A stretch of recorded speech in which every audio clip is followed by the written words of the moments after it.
什么人？弟媳，弟媳！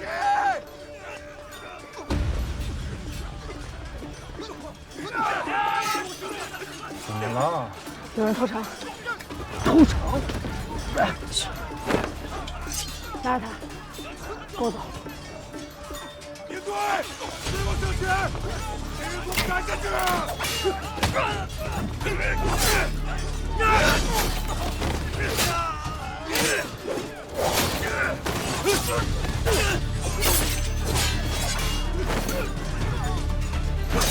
了有料，下不得死啊！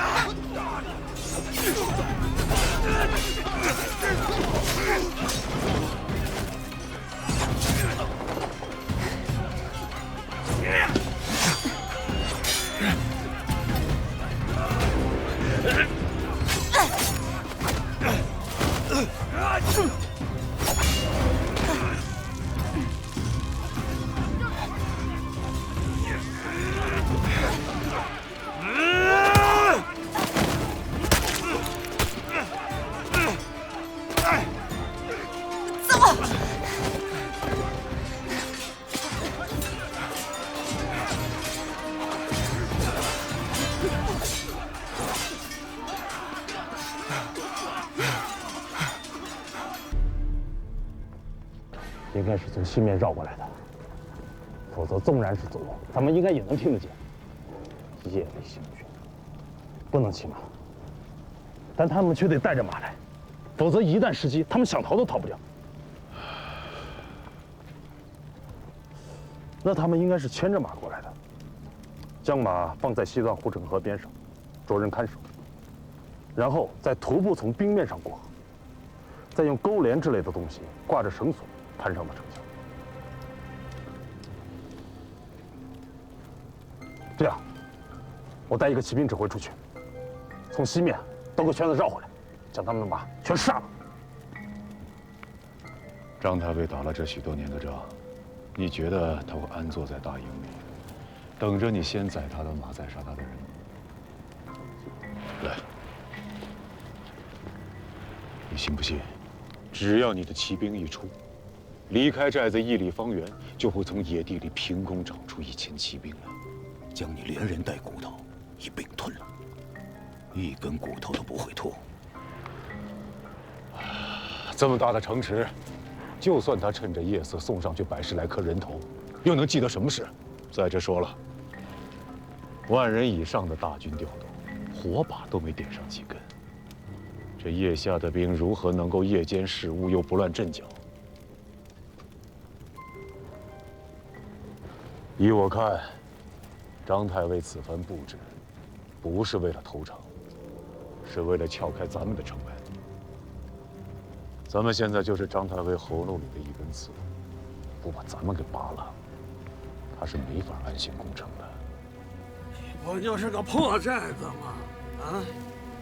也知得太尉如此殚精竭虑，为了赚那寨中守将出来，将5000骑兵派到南面去设伏不说，将自己的亲卫孝杰都放到城楼上做了饵，本钱不可谓不大呀。不过，这寨中守将竟是个属团鱼的，连头都不肯伸出来呀！京师之中，何时出这等人物？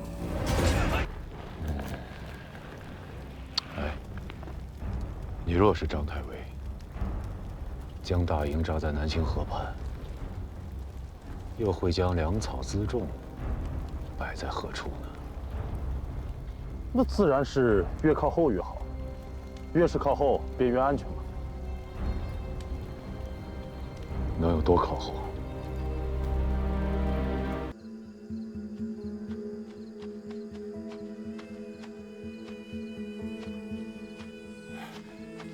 承旨已探查清楚，粮草就在此寨后方。传令下去，大火点着之后，不许恋战，速速撤离，除非碰到老胆的、丧胆的，给我往死里砍！好。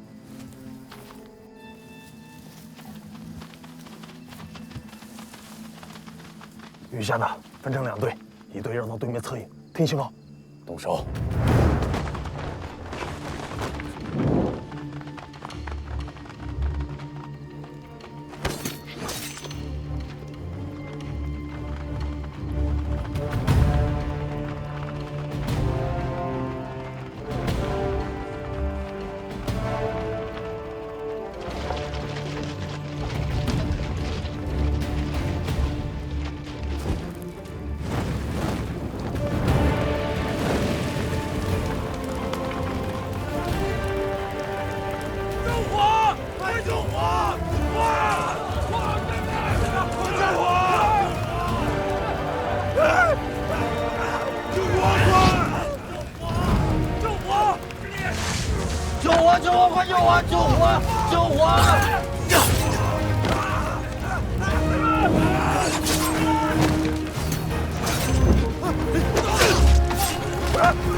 大佬，这手中也有2个指挥啊，还有披了甲的，退吧，不急。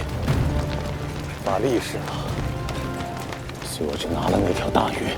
走，嘿，跟着大佬冲！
车长，快走，我等殿后。快走啊！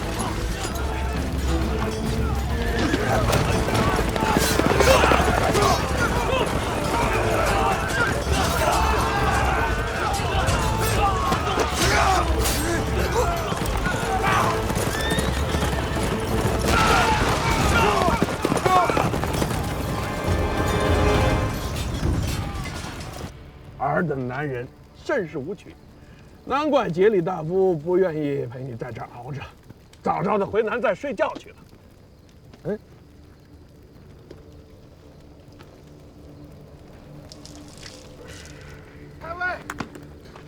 太尉，南寨失火！什么？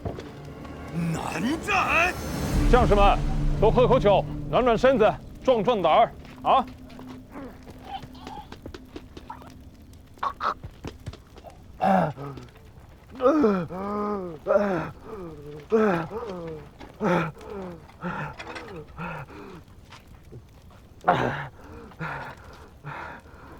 喝酒吗？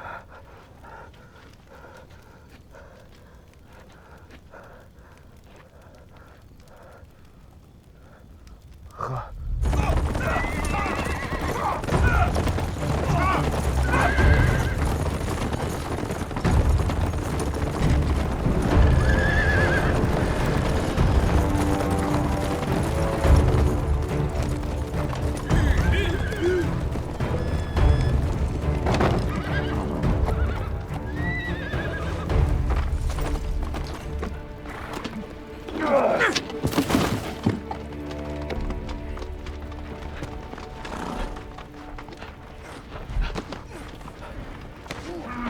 启禀主帅，末将率18支会自营后出寨向东，绕过阴山，沿南清河向西折，焚毁了瘴匿、屯粮的南寨。你的18指挥只剩下你身后这些人马了吗？而让我们以命相护，助我生擒契丹御史大夫，耶律杰里换张东西。小畜生，用兵之道，守在池中。可是你一贯的行险赌命，自己陷了便也罢了，却要折了我起兵指挥，坏了我守城大计，你有几个脑袋？我要治罪，滚下去带队！喏。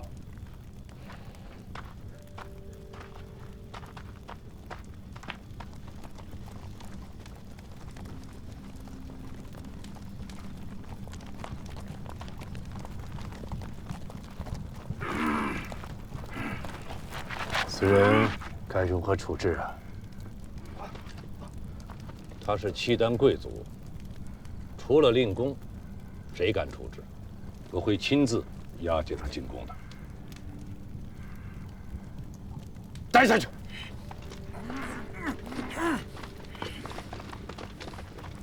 来人，在。这次多亏了大郎，给他撕一条羊腿，端一盆热汤过去。诺。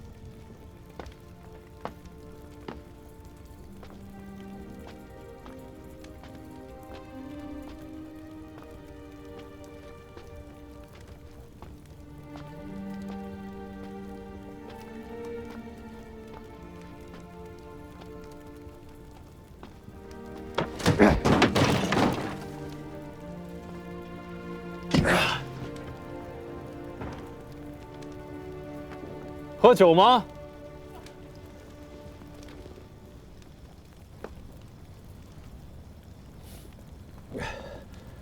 痛快。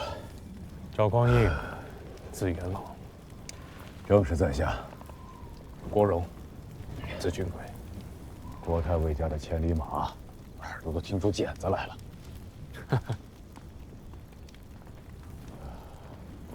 小司空不胜酒力吗？没看见在喝吗？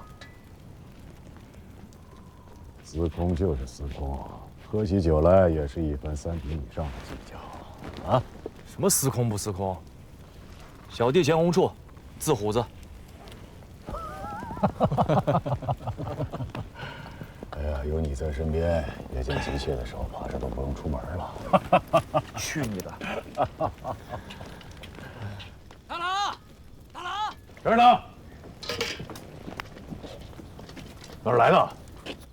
太尉赏你的，兄弟们都说你是好样的。滚！不白喝你的，一起吃。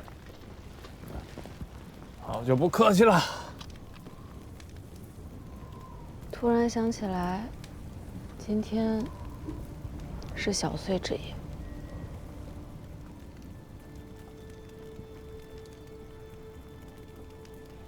10年前的小岁，父王问我：“此生何所愿？”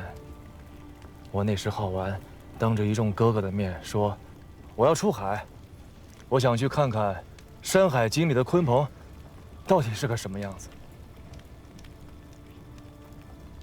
天下的阿弟都一个样，心里明明开心的紧，嘴里却恨不得把你给剁了。我10岁那年，也是小岁，阿爹问我长大以后要干什么，我说：万军之中，临敌能陷阵，成未获之功，于愿足矣。当夜便是一顿好打。你呢？你想要什么？问你话呢。没有。真无趣。早知你如此扭捏不爽利，当日便不救你了。生在这个世道里，想要什么，似乎都不对。我记得去年的小岁，我正好在泾阳。当时我父亲心绪不佳，可家中的弟弟妹妹年纪太小，只能我带众人去问父亲。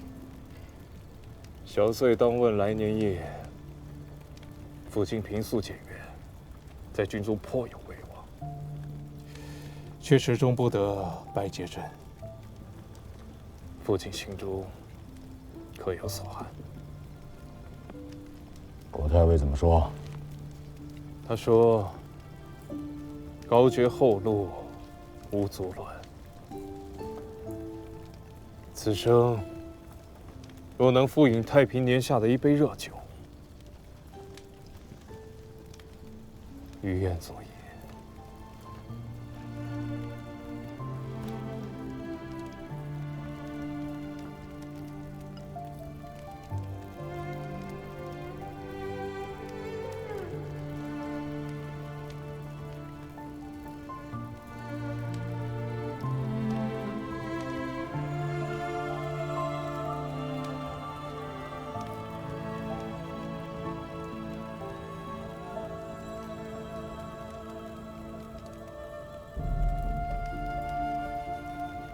好美啊！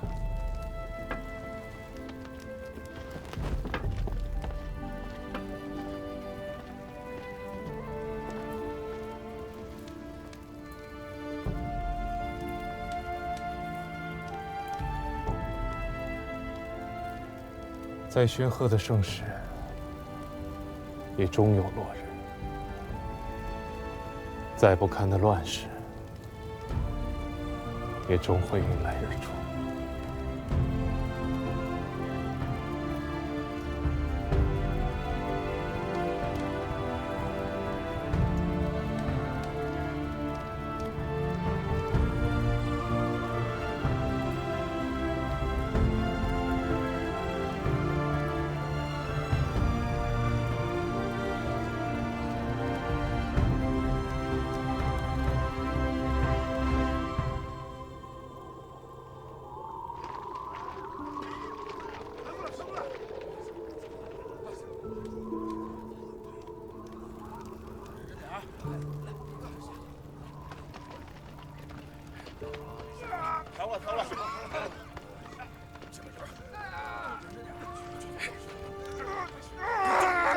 这一会儿忍会儿啊！马上好了，好了。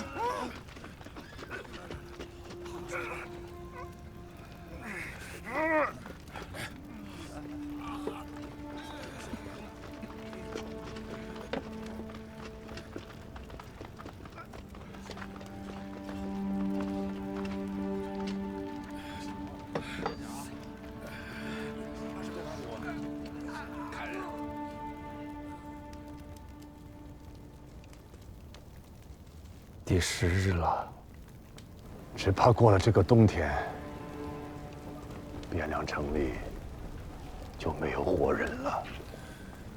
天寒地冻，守城固然艰难，可攻城的贼众只会更难。这话也不是这么说的。城墙可视，人心不可视啊。最初几日，凭着一腔义气热血，一番高绝后路，尚可支应。如今10日过去了，渭南多变，人之常情。再加上天寒难耐，敌中也不是孤军一支啊。杜重威在腋下还有5万兵。更不要说他背后的契丹人。倒是朝廷这边，号称征朔，有一个天子，却也没有一般呢。朝堂上，也就剩下一个冯令公老头子，苦撑危局。京师之外，谁还在乎这个朝廷？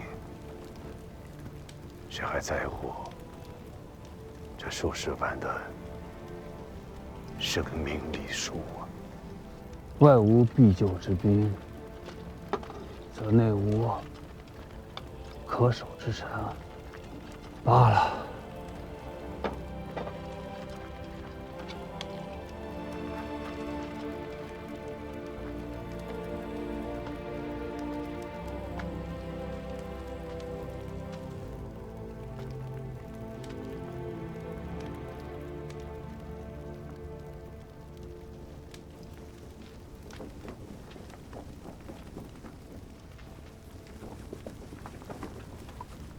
守了10日了，也不知道相公们议出什么章程没有。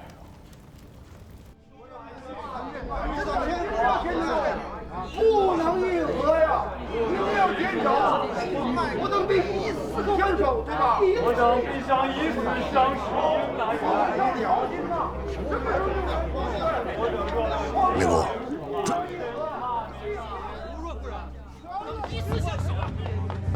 令公，令公，令公，来了。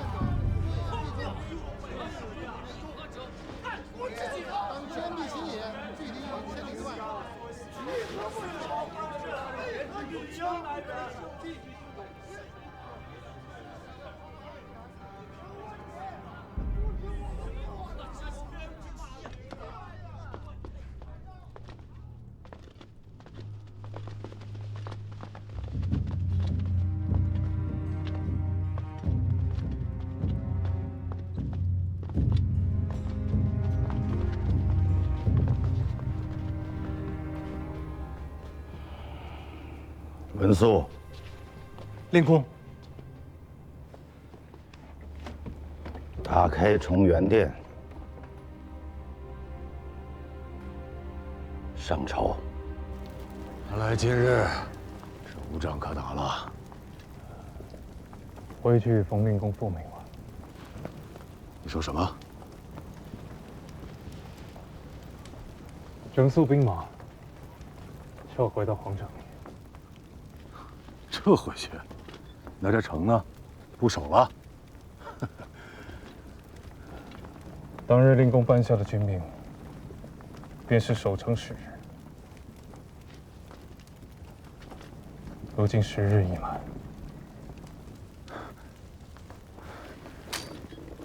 君贵兄，你是在与我说笑吗？元老，撤军吧。趁着现在张燕走到军队还未调动，带着弟兄们撤回到城里。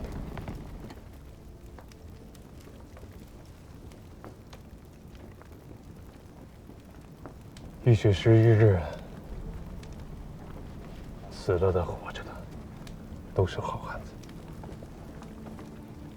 眼下，你们能做的事情都已经做完了。余下这些弟兄，不当枉死。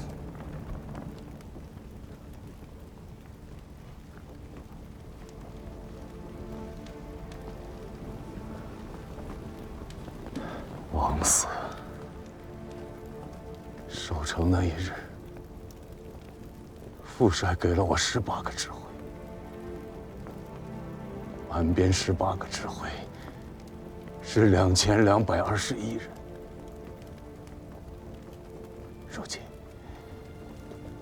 如今只剩下800余人。你现在跟我讲他们不当枉死，柴军贵，柴军贵，你们真他娘的无耻！不会有援兵的。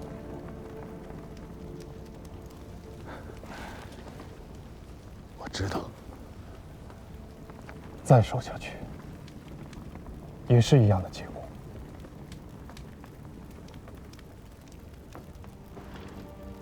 我知道，没有副帅的将令，此地便是某等葬身之处。太尉有令，全军撤回成功！太尉有令，全军撤回成功！太尉有令，全军撤回成功！太尉有令，全军撤回成功！大郎，咱就这么走了？娘的，怎么这么窝囊？再打也打不动了。撤啊！那一开始就别让我来呀！行了。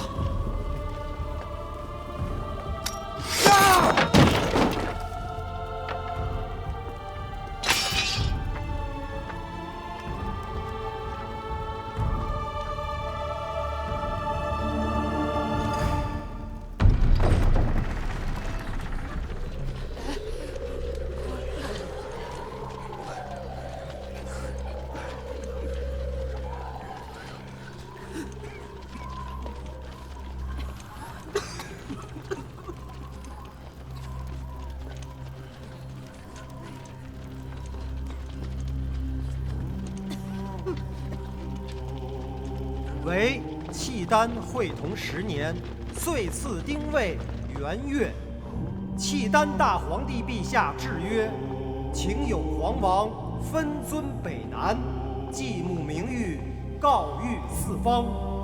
兹尔时事，以晋侯之资，困守绝瓮，田不过1城，众不足1旅，危身苟命，自成大统。朝纲稳于内，政治昏于外，致令天下纷扰，九州板荡，恶殍盈途，触目惊心。朕心敏测难安，唯念苍生之喘。欲解倒悬之机，南州赤子饥寒相望，故兴吊民之师，亲临夜变之间，期以扩清宇内，拯救斯民于水火之中。兹尔少君荒靡失次，善计宗挑，辄敢抗尊，自起信端，冒渎纲纪，涂炭非尔所惜，可自去尊号，迁居别业，贬为复议侯，以待明罪。以御史大夫耶律节里之东京汉儿司事，以右卫大将军张义军节度使张彦泽权东京留守，军国事务亦应委之。汴州官变，亲卫将校移听差遣，领遵军命。有作奸犯科、狂悖武上者，朕岂吝五行之诛哉！亲哉，勿负朕望，贤使之息。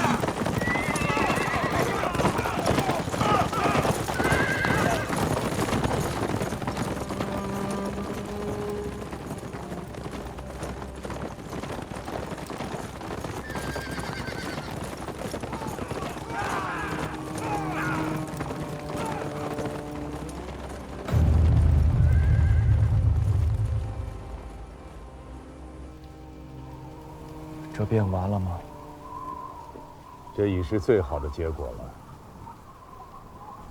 我不明白。没有援兵，京师终归是守不住的。既如此，10日之前又是何必？为了一个体面。死了那么多人，就为了这样一个体面，值得吗？杜令公阵前降敌，张彦泽奔袭京师，为的不过是在契丹天子驾前下注，以效法先帝入主京师，鼎革大宝，君临天下。效仿先帝，也做儿皇帝吗？若契丹天子肯认这个儿子，杜令公与张彦泽自然会抢着认下这个爹。此国贼也，汉贼不两立。人心沦丧，无忠无义。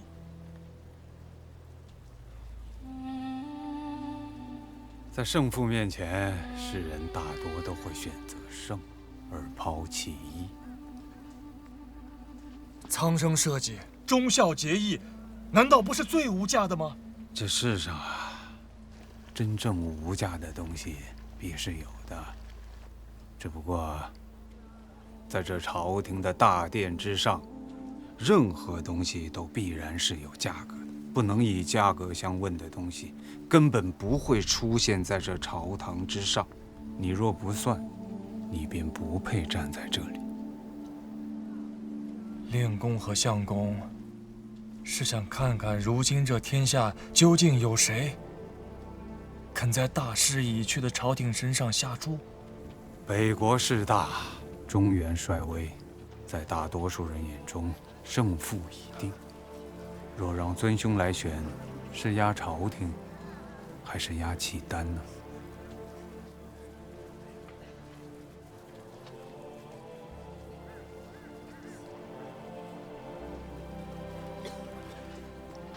可令公与桑某却只能压朝廷。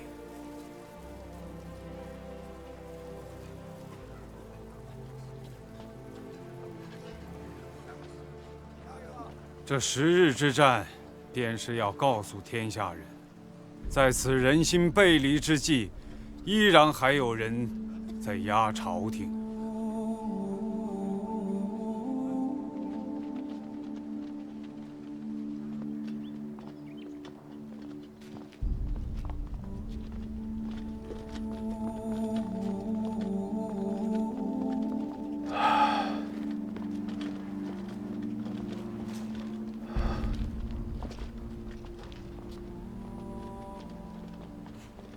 末将奉令公副帅军命，率军驻守阜城，前后共计10日，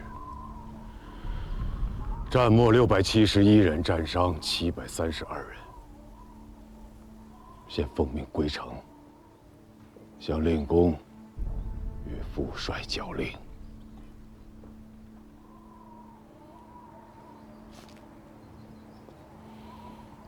该做的事情，能做的事情，都做完了。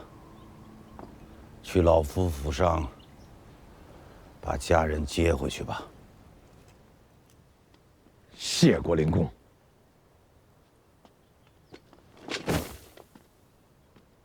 末将殿前承旨，侍卫秦军第18指挥，中书门下堂后侍卫秦从官，待遇器械赵匡胤。恳请令公顾念军心，体恤褒奖战没战伤和有功士卒。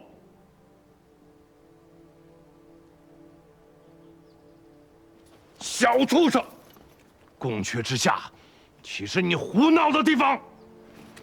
令公，全子无状。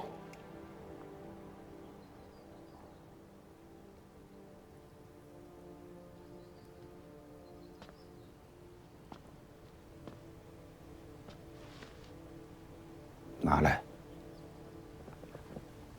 令公要的是什么？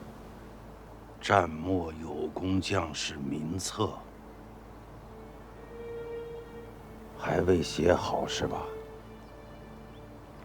无妨，老夫等着。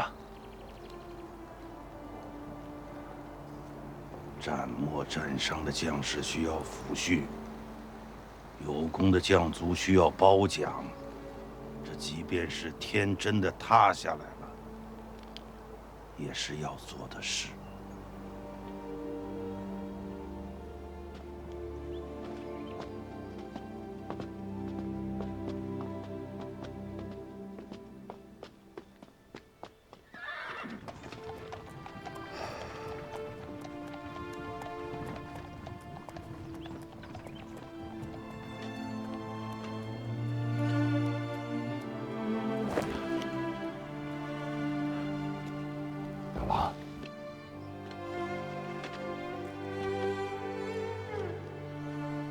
即刻带几人前去令公府上，把你娘和你弟弟接回家吧。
是我失于计较，致使贵人陷于宵小之手，惊扰了贵人，有罪。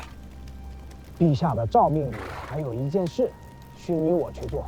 是了，要迁废帝于别宫，只是据某所知，这汴梁城里并无第二处宫室可居。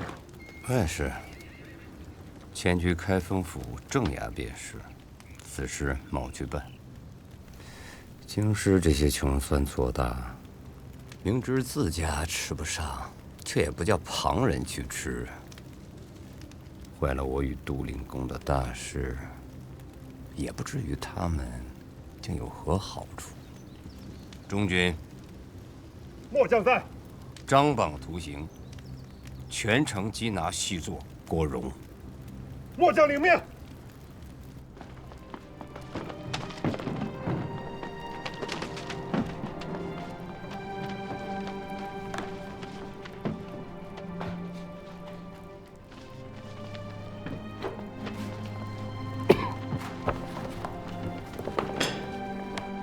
参见大人。下官吕应参见上官。下官见过相公。相公驾临府衙，所谓何来？怎么？我不当来啊？相公说笑了。子平是清泰2年礼部侍第6名，我记得不错吧？正是。一榜进士寒窗10载，适合12年才做到了京师判官。乱世搓磨，也无过于此了。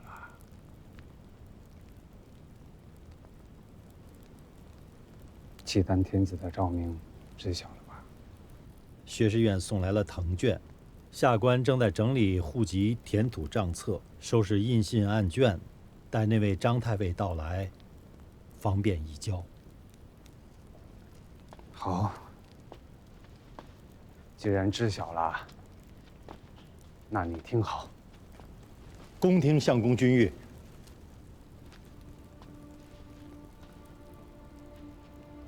自即日起，你便不再是开封府判官了。自你以下，一应参军、衙役、书吏一体开革，念尔等10余日来奉职上称本分。本府开恩，趁着账面上还有些公堂，每人可多支3月钱米，各自领了。散去吧。开封府判官虽为左吏，按制却是堂厨之属。相公虽为枢密，却不当越过冯令公，除处京官。请恕下官无礼，不敢奉命。下官不敢奉命。下官不敢奉命。走吧，子平。你还年轻，还有家人。相公，薛某不才，已知大难将至，却不敢牺牲狗命，以窥职守。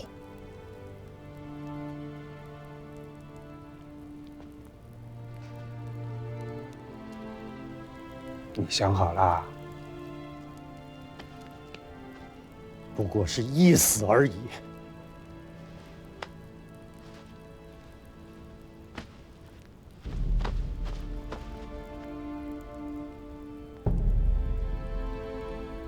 原不朝你，桑某才是大晋朝开封府尹。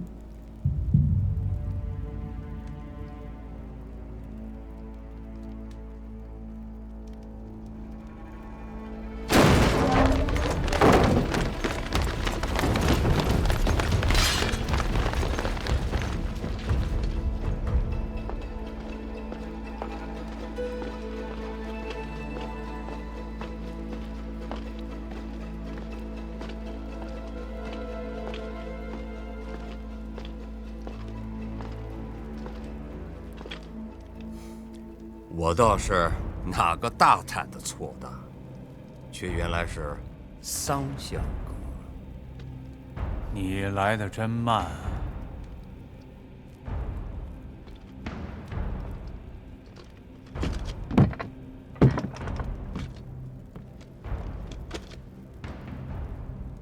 无礼。这是桑相公。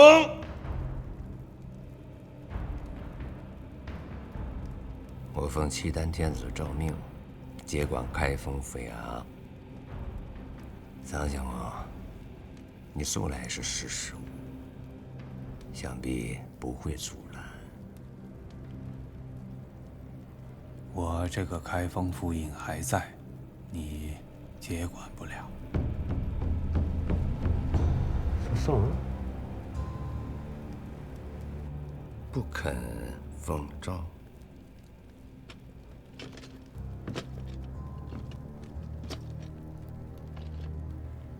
你这阿蚱杀财，明明死期当至，还自以为得机，实在是夏虫不足语冰啊！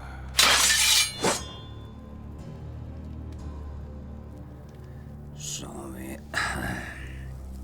你莫要给脸不要脸。桑某卖了燕云16州，宜修万国，而与杜重威卖了河北和京师30几个州郡，却又哪里来的脸面倒招给桑某？印信何在？砸了。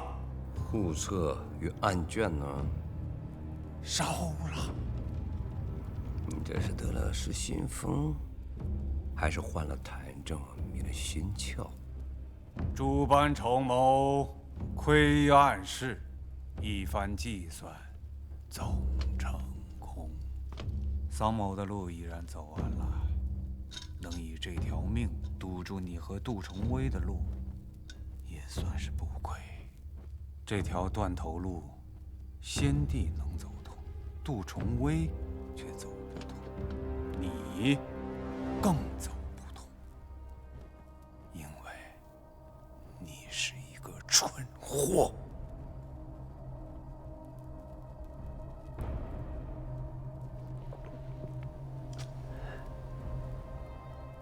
好，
桑维汉作为后晋一朝的宰相，旧五代史称其辟邪之治、地构之功，亦可谓社稷臣也。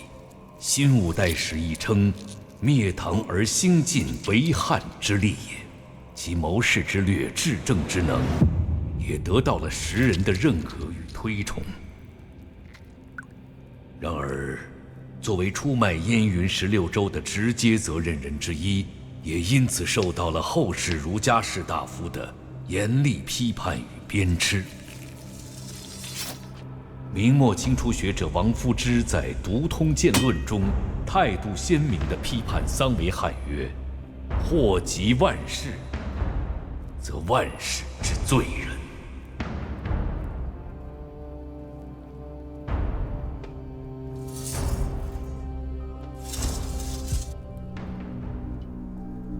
中军，末将在。晓谕全军，给假3日，全城大肃。打头阵的弟兄，大封第1日，其他人2、3日，让弟兄们记好时辰。大后日晚间，须使各自归队。谢太尉。是羊肉街。太是了。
回去吧，守护好何家老幼。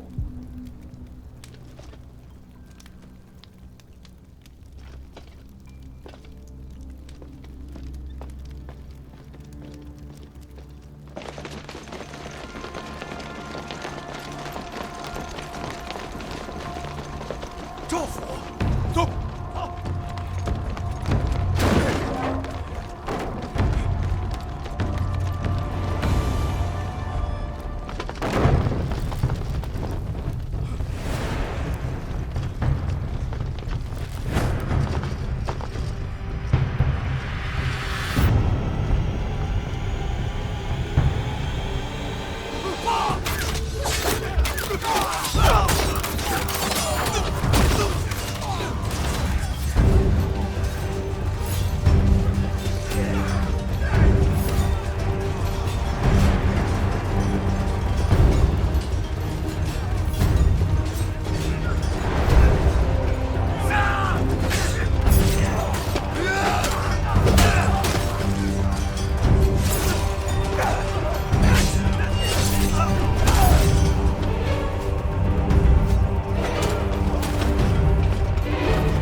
大郎，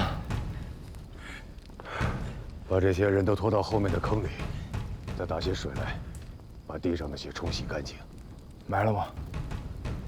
不急，这才是第一步，今夜还长。动手！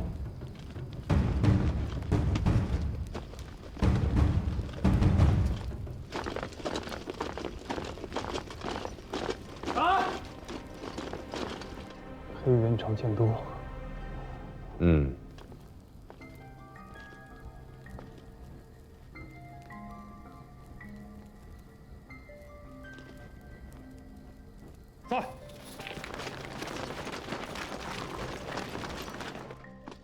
使君，某等愿为第一阵，但却要告知墙上的兄弟，莫要误想。贼人没有了剑之约束，只不过就是乌合之众，攻进来倒是不可能，但是要提防他们纵火。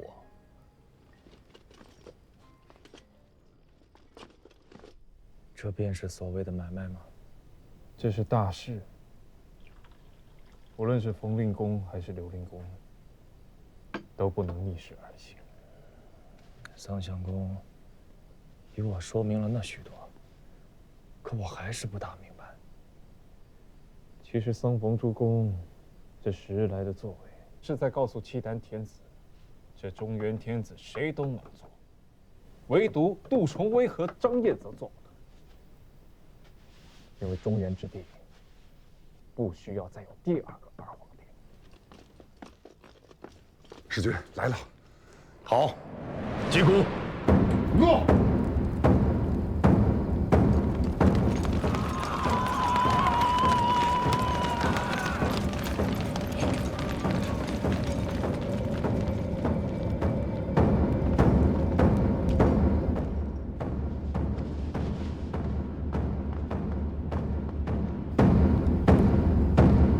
请大刀！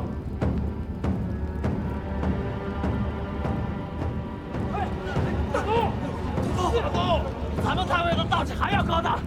城上有伏兵，哎，都是弓箭，最少30步长。这么大一柱是天财富贵，不放手了！兄弟们，上！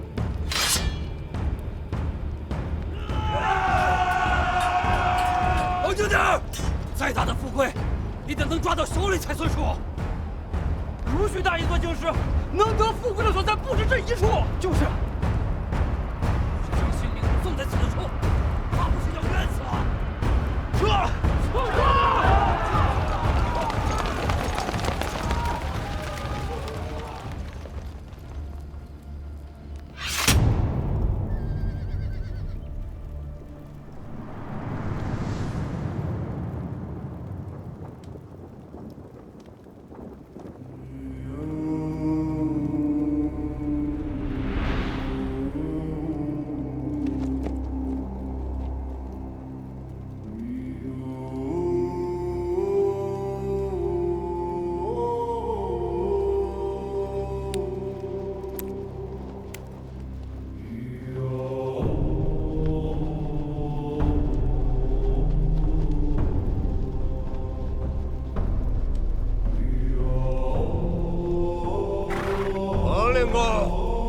这是何意？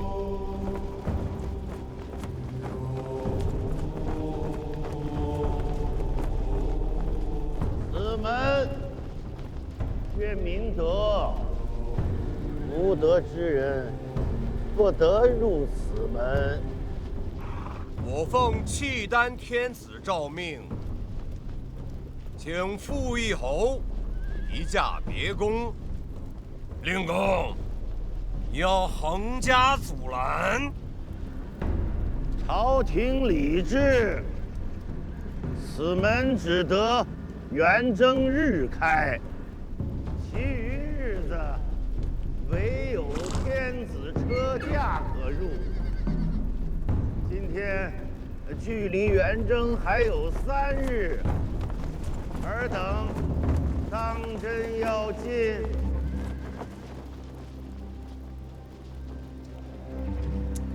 哎，纵使此门不得入，一公之事势在必行，望冯公莫要忤逆抗旨，自然祸端。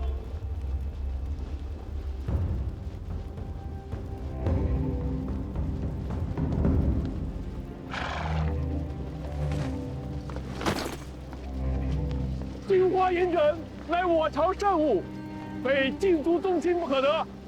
冯公如何得来？数载之前，出使上京，有人所赠。陛下所赐，还不快快下马！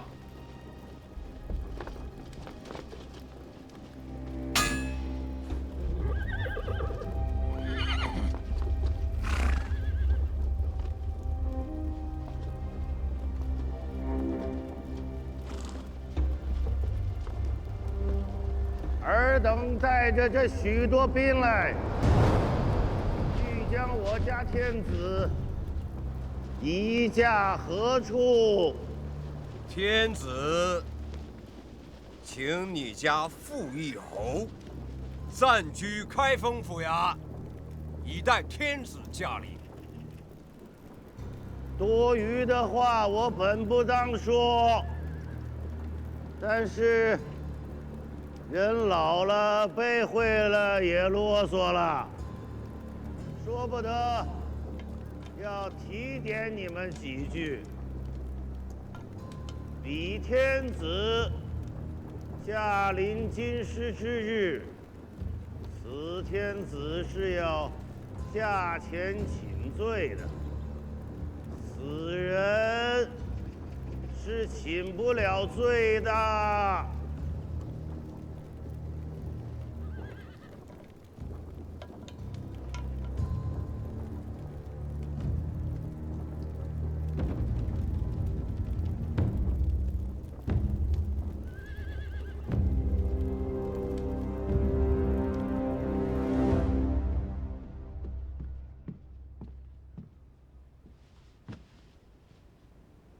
请官家更衣。侯爵是从三品，降沙符，通天冠，僭越了。官家恕罪，宫中实在找不到合身的三品肤色。莫再叫我官家。官家，永远是官家。邯郸旅客。一梦黄粱，以为不过是话本戏言，今日才知各种滋味。也罢了，就穿这身衣服便是。朕的黄粱饭熟了。自此天下再无大晋。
枢密桑相公，宣徽孟相公，举家罹难。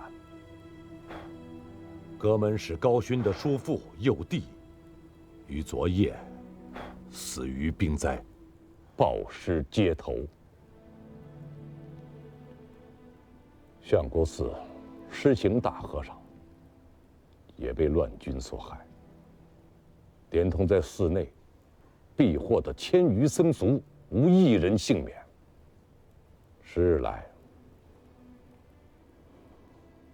因战争罹难的军民总数不过3000，仅昨夜一夜之间，死于兵灾者竟高达18000余众。这还只是见着尸首的，未见尸身的未计入内。你是光化2年生人吧？是。末将是光化2年6月生人。你还记得这个天下本来的模样吗？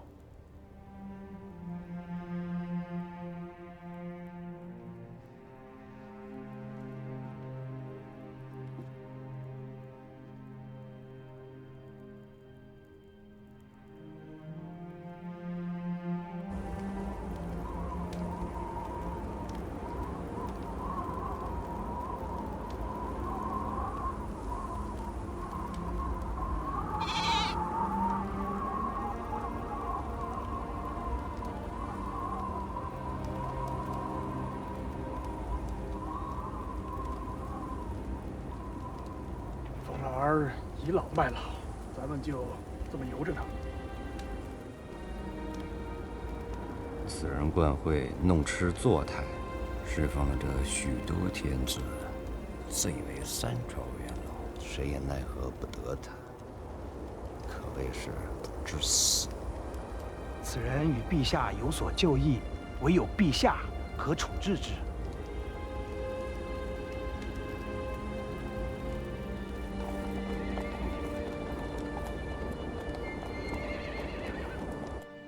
都去了。灵公，何成文武公卿都去了，各国使节呢？一并去了。可吴越的那个少年郎却不曾去。钱家9郎，他这是疯了吗？人要是真疯了，便不会如此了。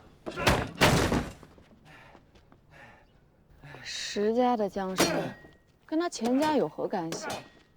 连汴梁自家都不及，他以吴越国的王子，又有何看不破？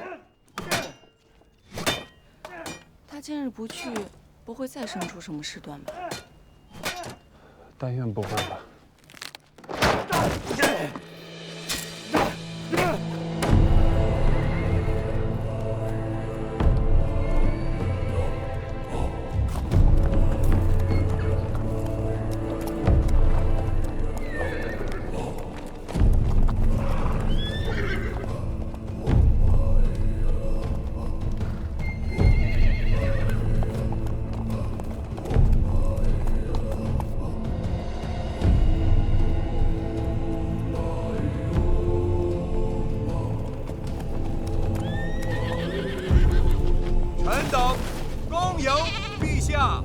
罪臣孙南重贵，恭迎温皇。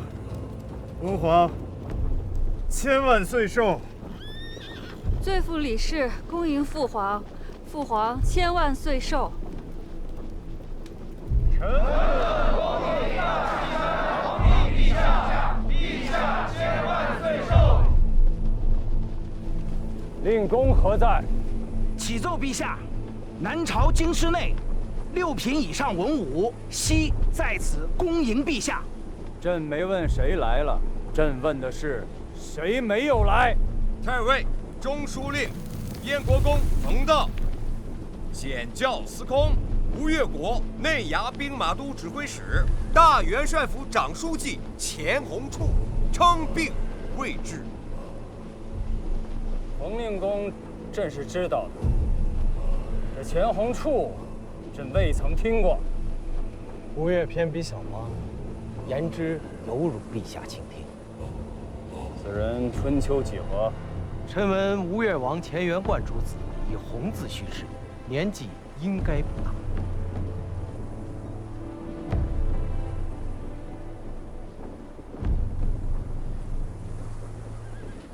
石重贵，如可知罪。孙南神思混乱，行止悖逆，罪在不赦，夫为温皇裁断。只要拿来劳军的话，未免太瘦了些吧。肉袒千阳，贤避于谶，盈于骄言，此春秋之故矣。于人君则折辱过甚，非圣学之所长。男人不耐寒，此袍与你遮风。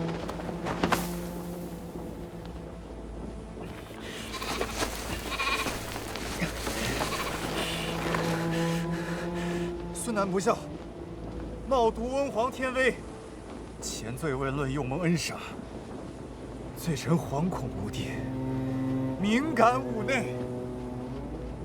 朕既然封了你做副议侯，便是赦免了你的罪责。毕竟有个祖孙的名分，你这做孙辈儿的不义，朕这做祖父的不能不仁。你又何必做此凄凉之态？难道以为朕是那苛酷雄猜之主吗？孙南岂敢？孙南叩谢温皇天恩。瓮城内已备好天子圣谕，恭请陛下法驾入城，正位大宁宫。孟真，朕观汴梁东北去城10里，有水绕丘，不知是何所在？启奏陛下，水曰曲水，丘曰赤冈。物欲何在？臣在。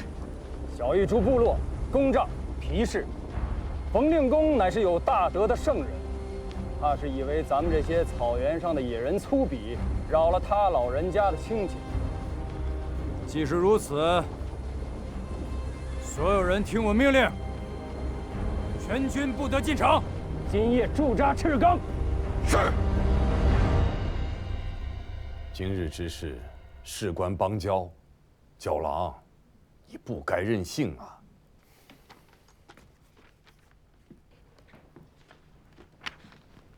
一字萧关起战尘，河黄隔断忆乡春。汉儿尽作胡儿语，却向城头骂汉人。这是前朝奈汝居士的诗。司空图一介吃完老儒，无钱无兵，尚且不肯向朱全忠低头啊。而我吴越，纵横12军州，带甲10余万，便这样，就向契丹俯首称臣，岂不为天下人所笑？你这个比喻啊，不伦不类。后唐李家尽是实事，都是沙陀人，都是胡儿，反倒是那个朱全忠，倒是一个正经的汉人。国家大势如此，礼崩乐坏已近100年，谁还在意那么一点子胡汉之分呐？那我家七里也要向契丹俯首称臣吗？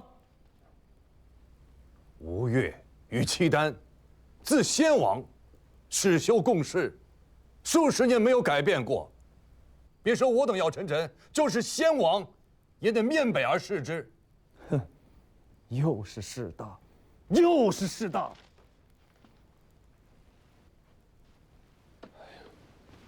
九郎，这是吴越国事，不是小孩子闹义气的时候。难道冯令公也是小孩子闹义气吗？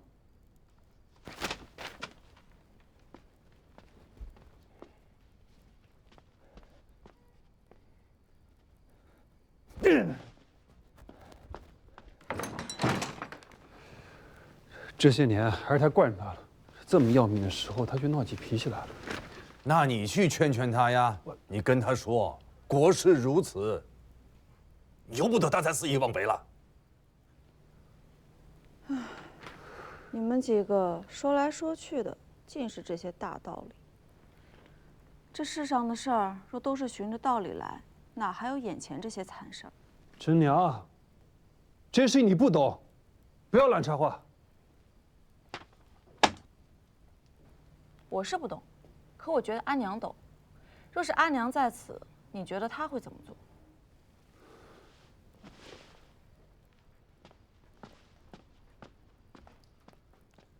喝不喝茶？喝。令公何苦于此事闹义气？谁说我在闹义气？桑相公罹难，令公心中悲愤。这些下官都理会得，只是如今，毕竟国事当前，令公不出，中外难安。我们这一辈人哪有闹义气的福分？你以为桑相公在开封府砸了印信，烧了户册，当堂怒斥张彦泽，是在闹义气？难道不是？活人才有义气之争。我和桑国乔10年前便已是死人了，死人哪有什么义气之争？张彦泽的中军近几日有何人去走动？公卿府上都有走动。何人亲自前往？或遣仆役，或至厚礼，亲身前去的确实没有。他今夜于衙中置酒，便请朝中公卿文武，无一人赴宴。桑国乔死得好。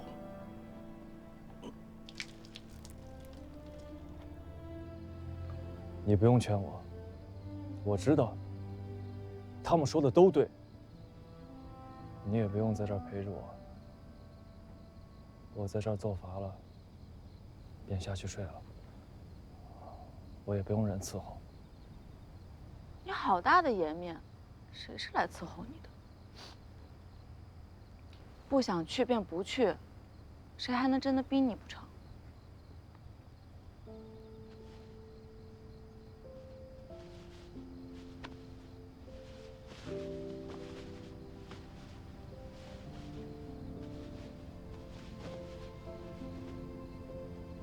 其实我心里知道，水秀公和三哥说的是对的。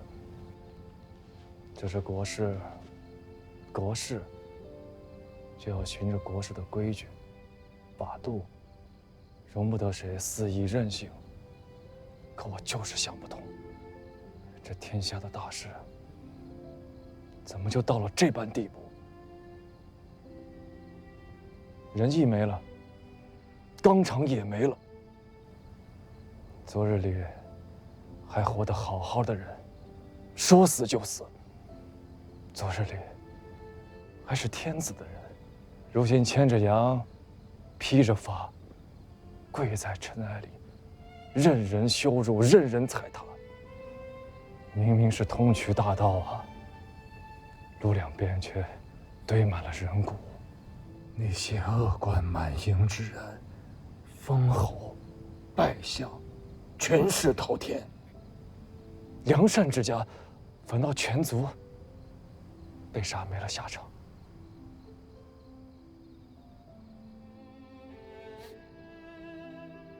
水秋公说这是国事，三哥也说这是国事。可我就是想不明白，什么样的国事，能叫是非都颠倒了，善恶都翻转了？狗屁国事！军驿桥街、西角楼大街这4个街口得派人把守，随时警示。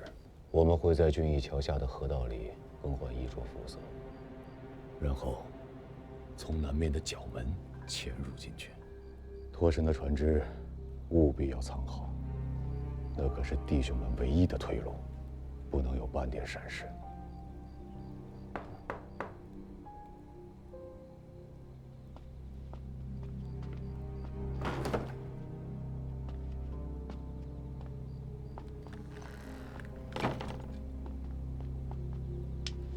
今夜苏卫府衙的是张义军，内衙第1指挥；副指挥使叫张苗，是张太尉的远房之子。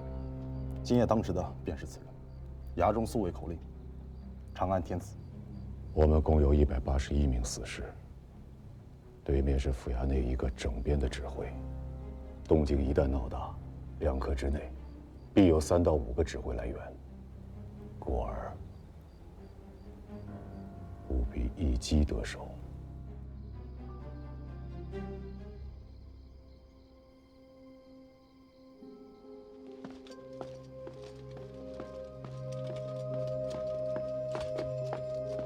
站住！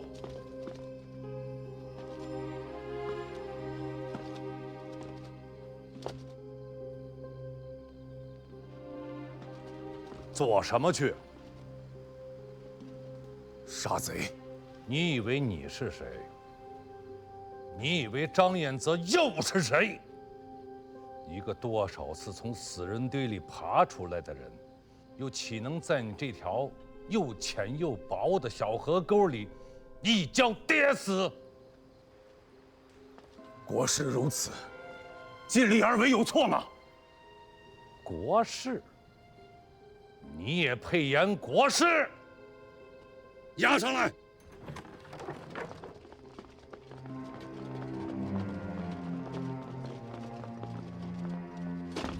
就你们10几个毛头小子，带着区区的181个人，就想着在这虎狼盘踞的京师里，在这数万甲士的护卫从中，趁夜去取一个鸡年上将当朝太尉的首级。我看你是发烧，烧坏了脑袋。阿爹，住口！你们自左藏拖回来的那些粮船，叶夏兵进城多日，满城里几千户人家都遭了劫，可他却偏偏漏掉了你的这几条船。这样的蹊跷，张太尉，一个多年的老将，他会看不明白吗？你们是当这些魏伯牙兵都瞎子吗？连你爹我的这一双眼睛都瞒不过去，还想去算计堂堂一方节帅？别说是你们这181个人，便是给你18000人，今日也只是个死字。明日一早，去给令公请罪。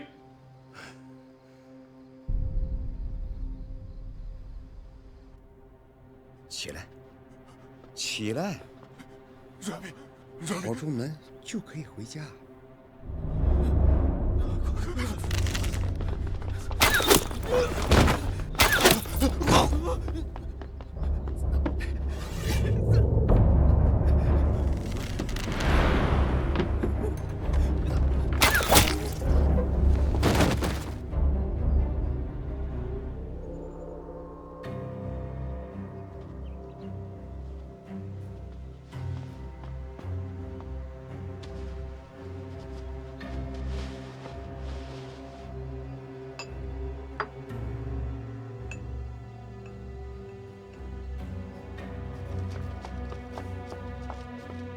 太尉，没人出来。盯了整整1夜，赵红英家无一人出府，清军侍卫和步军衙那边也没有动静。船呢？那几条粮船还在曹门的水门下，无人来取。罢了。